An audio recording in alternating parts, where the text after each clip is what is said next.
For those who fear the inevitable death, the Buddha's second death. Death Valley got its name because so many people died as they tried to go through it, but not everybody died. If we were to go by percentages, it would be even more appropriate to call this Death World. Nobody gets out of the world without dying. Think of that as a name for an amusement park. Death World. People actually try to treat the world as an amusement park, trying to enjoy the roller coaster rides of fame and the Ferris wheel of fortune. But it's an amusement park in which you die in the course of at least one of the rides. The Buddha talks about two kinds of death. There's the inevitable death, as in the chant, "I'm subject to death, haven't gone beyond it." That's the death of the body. But what really matters for the Buddha is the question of the survival of your goodness, the goodness of your heart, the goodness of your mind. The death of that is not inevitable. This is one of the reasons why we practice, to take this potential for keeping our goodness alive and nurture it, so that when the time comes and we do have to leave the world, our goodness doesn't die, and it hasn't died in the meantime. One of the reflections the Buddha recommends is a reflection on Kamma. You can reflect on the fact that you yourself are subject to Kamma. You're the owner of your actions, heir to your actions. And then there's the reflection all beings are owners of their actions. These reflections serve different purposes. The one on your being the owner of your actions is for giving rise to heedfulness. That, the Buddha says, is precisely the quality that keeps your goodness alive. It's because of heedfulness that we think about being skillful in our actions, as we think about the consequences of what we're doing. There's a passage when he talks about how we can give rise to desire, aversion, delusion very easily if we don't think about the consequences of those things. We should stop and think, what will be the consequences if I give in to this desire? Or if I focus on things that would give rise to the desire in such a way that aggravates the desire? The consequences are not going to be good. Seeing that is what enables you to step back from the desire and not identify with it, or not be joined to it, as the Buddha said. Because when you're joined to something like that, the word they use in Pali is very similar to the word for fetter. When you're joined to a desire like that, you're fettered by it, and it drags you around. But simply being able to step back and think, what are the consequences of this action? What are the long-term results? Gives rise to heedfulness. That's something you want to nurture. It's one of the reasons we have that reflection so often. The Buddha actually recommends that you do it every day. So whatever you do, you're conscious of the fact that you're choosing to do actions, and those actions are going to have results. Most often we go through the world looking not at our own actions, but at what other people are doing, and then we react. We feel that our reaction is a natural response, built into the way things are. When people do outrageous things, we feel we're bound to get angry. But as the Buddha said, whether they're outrageous or not, your reaction is still your karma. You have to look at it that way. So you have to ask yourself, what kind of action would be skillful in a case like this? It's not the first thought that often comes to us. When you look around at the world, it's hard to say, it's a wonderful world, everything's fine, therefore I'm going to be good. You have to realize that, okay, even though the world is a mess, and people are doing all kinds of horrible things to make it messier, still, for your own sake, you have to ask yourself, what kind of actions can I do right now that would lead to good long-term results? That's what you're responsible for, and that's what you're going to have to live with. So regardless of what other people do, you've got to make sure that you're in control of your choices. That's one of the reasons why we have that reflection on I am the owner of my actions. It's to keep our heedfulness alive.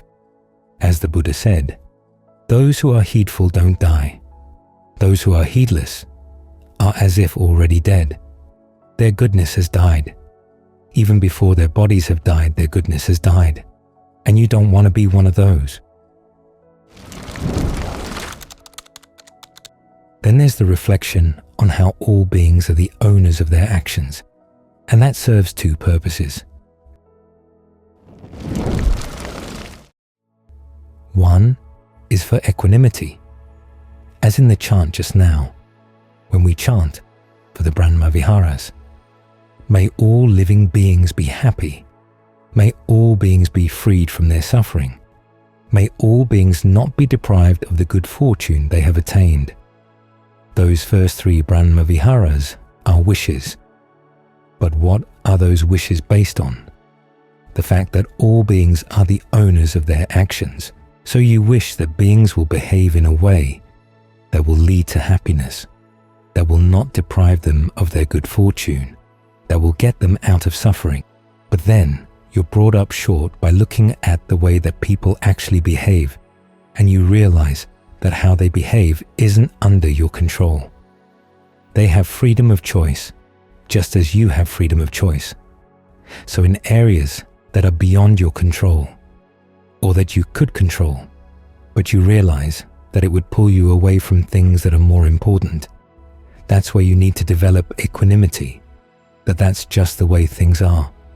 Equanimity functions to keep your focus in the proper place, back on your actions, even more so with the second purpose of the reflection, that all beings are the owners of their actions. The Buddha says you should think about that. When you see other beings behave in different ways, or see other beings in different levels of being, you have to realize you've been there before. You can very easily go back there again, no matter how good or how bad it is in any particular level of being.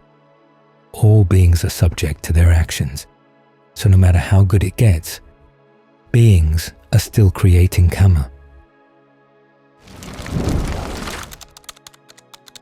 There's a passage in the canon where the Buddha talks about how long you can stay in different levels of being. If you get into the dimension of infinite space, I think it's 20,000 eons you stay there. The infinitude of consciousness is 40,000, and the dimension of nothingness is 60,000. That's a long time. But if you haven't gained any of the noble attainments, then when you fall from those places, you fall hard. You can fall all the way down to hell. You can fall to be an animal. You can be a hungry ghost. When you think about that, it gives rise to a sense of samvega. That's what gives rise to a desire to practice the path to find a way out. You think about all of the Kamma that people are creating. Again, part of the reflection is that when you see them, you've been there before, and you could be there again. When you see a person who has passed away, you realize that this body is going to be subject to that same fate. Then where are you going to go after that? Maybe you just keep wandering around. It's going to be a lot of the same old stuff, back and forth, back and forth, back and forth, again and again. So you want to get out. This is a good reflection. All too often, we say, well, the world's not so bad, when things look good. But then you look carefully, and things are not always good. You look at the history of the world. Things can get pretty horrible. And that's just the human realm. There are other realms where it's even worse. And even in the realms where it's better, you can't stay there forever. Just think about going around and around and around. The Buddha said it's hard to find somebody who hasn't been your father, hasn't been your mother, hasn't been your son or daughter, brother or sister. Then you think about the nature of relationships within the family, and they're not always easy. How much longer do you want to go through all that? And even when they are good, they end. How much longer you want to go through that? So to think back on Death Valley, we went through there a couple years back, and it didn't seem deadly at all.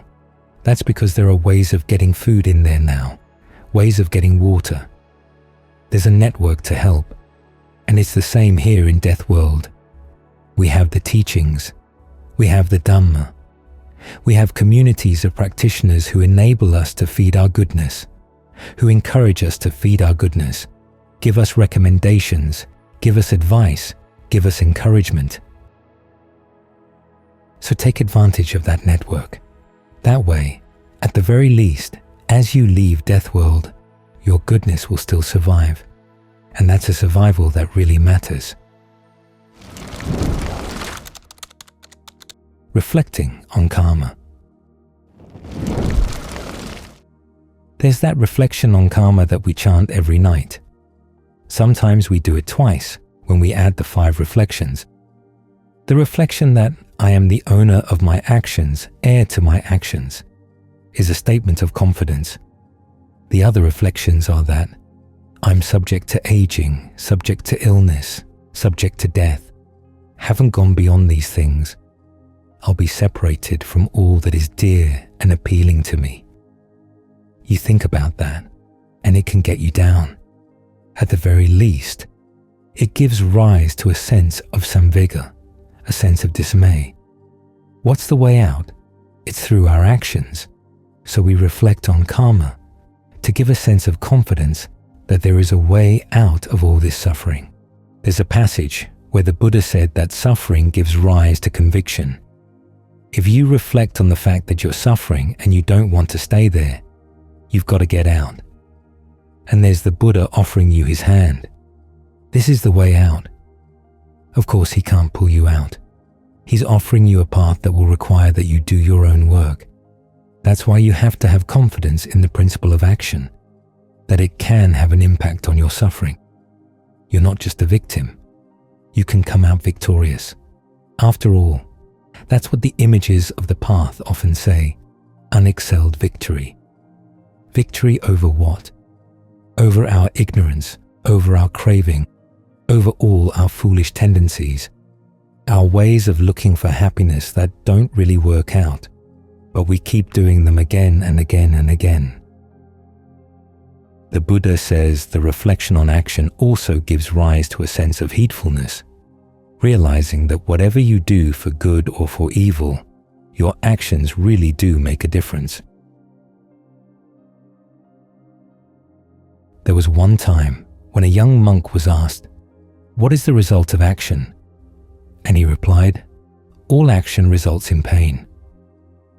Dukkha is the word, which means pain or stress. The person asking the question replied, "I've talked to a lot of other monks, and they've never said anything like that. You better go back and check with the Buddha." So first the young monk went to Ven, Ananda, and Ananda took him in to see the Buddha.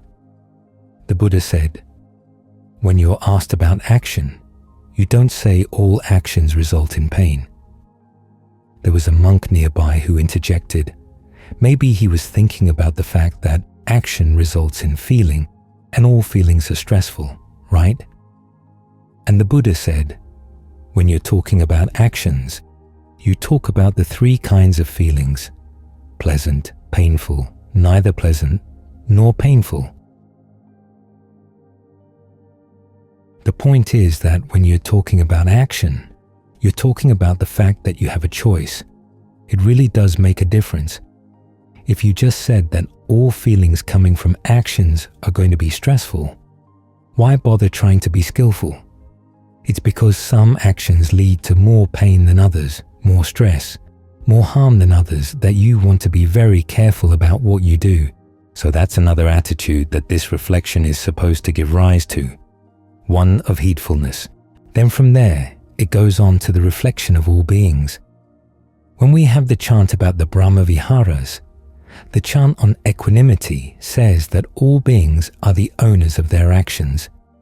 In the context of the Brahma Viharas, that's what that reflection is for, developing equanimity. You start out with goodwill and you realize that as long as you have ill will for anybody, you can't be trusted. So you've really got to work on maximizing your goodwill to the point where it's measureless. You want all beings to be happy. But think about that for a while. What does it mean? What are you wishing for? On the one hand, you're basically making a statement for your own intentions. You want to make sure that whatever you do and say and think is not going to have a bad effect on other people's true happiness. But how are they going to gain true happiness? Through their actions. So you're basically wishing, may all beings understand the causes for true happiness and be willing and able to act on them. Then compassion and empathetic joy, two of the other Brahma Viharas, derive from that. Compassion is basically what goodwill feels when it sees people who are suffering or are creating the causes for suffering. You'd like to see them stop. Empathetic joy is what goodwill feels when it sees people who actually are happy already or who are creating the causes for happiness. It's actually a good test for your goodwill, because sometimes you see people are enjoying good fortune and you may resent it, either because you feel that you're lessened by their good fortune or because you see that they have that good fortune and they're misusing it. But you have to remind yourself, here you are saying, may all beings be happy, yet here's somebody who's happy. It makes you reflect, what kind of happiness are we talking about? The happiness that can be abused is not safe. What would be a safe happiness? The happiness of awakening. The happiness where there's no greed, aversion, or delusion to make you do foolish things with your good fortune. So when you see people who are abusing their good fortune, take it as a lesson. Maybe someday you'll be there too, having good fortune. And for your own sake, you want to make sure you don't abuse it. This kind of reflection raises your sights as to what kind of happiness really would be worth going for. You also have to remember that if you resent other people's happiness, how sincere is your goodwill? You have to be able to look at other people's happiness and feel no resentment at all. That's when your goodwill is genuinely honest. But there are going to be cases where people are not going to act on the causes for happiness. That's what equanimity is for, and that's where the reflection on karma comes in again. As I said, it's to develop a sense of equanimity. People are going to be living according to their actions. What are you going to do? If someone is determined to do something wrong, it's very hard to stop them. You can get in their way, you can try to thwart them, but their intention is already bad. This is why teaching the Dhamma is one of the best gifts you can give somebody else. But you have to be careful. Who's going to listen to your Dhamma? A lot of people don't want to hear it. The best way, of course, is through creating a good example in your own actions. But your attitude toward other people regardless is that you have goodwill for them. You want them to be happy. But if they're determined to act in ways that are not going to give rise to happiness, you have to develop equanimity, reminding yourself that their karma is their karma. Your karma is yours. Turn around and look at areas where you can make a difference instead of getting upset over areas where you can't, where other people are abusing their good fortune or other people are just acting in stupid ways. So the reflection on karma has lots of implications, depending on the context. It's part of the 5 reflections, where its purpose is to develop a sense of heedfulness and confidence at the same time. We tend to think about heedfulness as being primarily concerned with being heedful of dangers. But the Buddha also tells you to be heedful with reference to little good things you can do. He says, don't be heedless of little acts of merit. Just as a water jar gets filled, drop by drop by drop, in the same way, little acts of merit can fill you with goodness. So it's not strange that this reflection on action gives rise both to heedfulness and to confidence at the same time. Then, in the context of the Brahmaviharas, it's something else. It's a reflection on equanimity, reminding you that your power to influence the world can be pretty drastically limited. The best place you can work is in your own mind. Make sure that your actions are based on a knowledge of what's conducive to true happiness. That way, as you reflect on karma, you realize that it has many, many implications. These are just a few. But use this reflection to get yourself on the path, confident that you can and should stay on the path, and focus your priorities as you practice. As Ajahn Suwat used to say, we're here not to get anybody else. We're here to get ourselves. If other people are inspired by the way we practice and want to come and practice too, then fine. If not, we don't want to spend all our time trying to get other people, because if we do, we're going to lose ourselves.